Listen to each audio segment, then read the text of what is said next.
तो स्वागत है। हम कल पढ़े थे 17वां अध्याय, अभी इसका पूरा नहीं हुआ है। षष्ठ लोक का पूरा विधि का वर्णन किस तरह से क्या करना चाहिए, मतलब रुकिए। षष्ठ लोक का पूरा विधि वर्णन सूक्ष्म रूप से ओम का महत्व और पंचाक्षर मंत्र, तो उसका आज हम आगे पढ़ेंगे पार्ट नंबर 4 में, जिसमें हमने कल पढ़ दिया था कि हमारे कर्मों का क्या भोग होता है। तो हम उसके पार्ट के बारे में बताएंगे, मतलब कितने प्रकार के कर्म का भोग होता है। और विश्वोत्तर शिव पुराण में विश्वोत्तर संख्या चल रही है। तो अब देखिए पढ़ेंगे। अब मैं कर्म ज्ञान माया और ज्ञान माया तत्पर्य का बता रहा हूँ।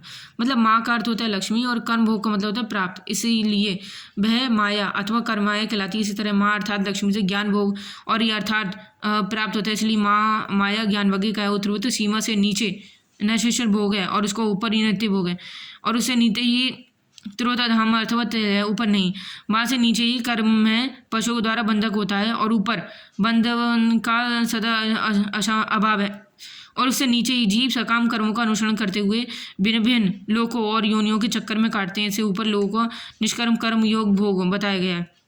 बिंदु पूजा के तत्पर रहने वाले उपनसंग वहाँ से नीचे लोगों को ही घूमते हैं, और उसके ऊपर ही निष्काम भाव से शिवलिंग की पूजा करने वाले उपासक ही जाते हैं। मतलब निष्काम भाव से शिवलिंग की पूजा, वो वेग मात्र शिव जी की उपासना में तत्पर है, और उसके ऊपर ही लोकों में वहाँ से नीचे जीव कोटि है, और ऊपर ईश्वर कोटि में नीचे संसार जीव रहते हैं, और ऊपर मुक्त रूप में पुरुष, और नीचे लोग में कर्म लोग और ज्ञान लोग हैं। पर ऊपर मद और अहंकार नशा करने वाली रमता है। वहाँ जन्म जाति के त्रोगधान नहीं है, उसका निर्णय किए गए बिना वहाँ किसी प्रकार का प्रवेश संभव नहीं है। और इस प्रकार त्रोगधाम का निर्माण करने वाले वहाँ ज्ञान शब्द का अर्थ है कि प्रकाशित होता है। आदि बहुत भक्ति पूजा करने वाले लोग उससे ही नीचे लोगों की चक्कर काटते हैं, और जो आध्यात्मिक उपासना करने वाले होते हैं वह उससे ही ऊपर जाते हैं। जो सत्य अहिंसा और धर्मों के युक्त हो भगवान शिव के पूजन में तत्पर रहते हैं, वे काले चक्र को पार कर जाते हैं। मतलब जो आध्यात्मिक उपासना करने वाले जो ऊपर जाते हैं और सत्य अहिंसा धर्मों को भगवान शिव में पूजा तपते रहते हैं, और वह काल चक्र की पार कर जाते हैं, और काल चक्र के चक्रेश्वर की सीमा तक को विराट वहाँ महेश्वर लोक बताया गया है। और उससे ऊपर ब्रह्म भ्रवा के आकार में धर्म की स्थिति वह ब्रह्मचर्य की मूर्तिवान रूप है। उसके सत्य सोच अहिंसा दया को ये 4 पाद हैं। सत्य सोच अहिंसा वह साक्षात शिवलोक के द्वार पर खड़ा है, और क्षमा करके सींग है, और शाम काम है वह वेदवहीन से निरूपी शब्द से विवहित है। मतलब आशिकता उसके दोनों क्षेत्र हैं। विश्वास ही उसकी श्रेष्ठ बुद्धिमान है, और क्रिया आदि धर्मरूपी विषय कारण आदि में स्थित है। ऐसा जानना चाहिए कि क्रियोपी वृष भागर धर्म पर कालकृत्य शिव अरुण होते हैं। ब्रह्मा विष्णु महेश्वरी आदि अपनी अपनी आयु हैं, और उसी को दिन कहते हैं। जहाँ धर्मरूपी विष्णु की स्थिति है उसके ऊपर ना दिन है न रात है, धर्म मरण ही आदि नहीं है। वहाँ फिर से काल स्वरूप ब्रह्म जी कारण सत्य लोग का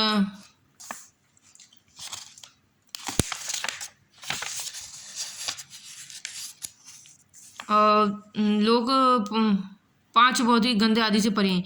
उनकी सनातनी से सूक्ष्म गंधे उनका स्वरूप है, और उनसे ऊपर फिर कारणपुर विष्णु के 14 लोक स्थित हैं।